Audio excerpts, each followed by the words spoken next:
Win or Lose is a really creative concept for a series. I'm a sucker for exploring a basic story through multiple points of view, as well as overall psychological exploration. Within the characters, we get multiple case studies. There's Laurie's, whose anxiety and depression manifests into a great blob who sometimes encourages and sometimes weighs her down. It reminds me of the Disney sidekicks of old, which is funny to think of Disney sidekicks just being depression. Frank, who has a defensive blue armor who protects from psychological attacks.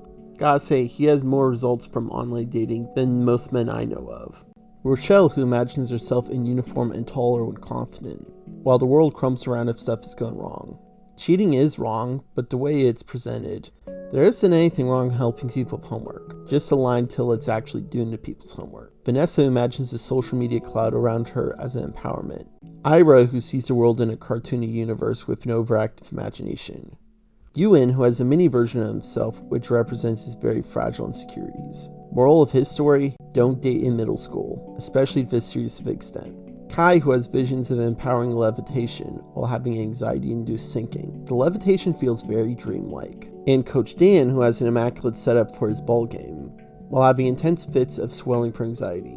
Something evident throughout these stories is what's real and what's not real. It's not just the manifestation of mental illness. Specific piece of dialogue would be tweaked, depending on the character's skewed perception. Some telltale signs of note, whether we are seeing from the character's perspective, or if it's something externally from them.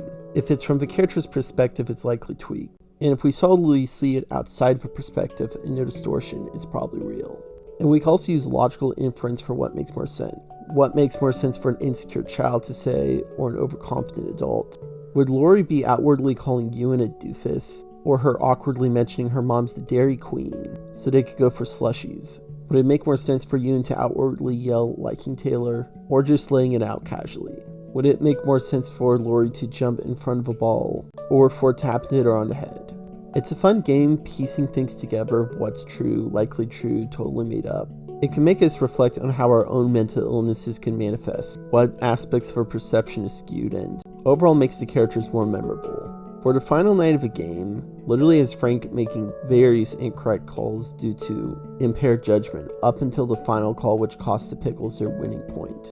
As it narrows down to the finale, it's ultimately the adults who divulge more into the petty squabbles and misunderstandings. And it's the kids that have overcome their weaknesses to help de-escalate the tension. Perfect karma. Like, why is there even a battlefield with all this? They are just yelling mean words. So cheesy. Like, there's this eccentric janitor that randomly shows up, only to go down somehow. It's really hard to interpret who this guy is, other than this guy is totally made up and is in Frank's head. You brought me into this world, Frank. Okay, I guess that adds up. As stuff is resolved towards the end, the characters end up stronger despite their hurdles. What are your thoughts on the show and its creative decisions? Anyway, cheers.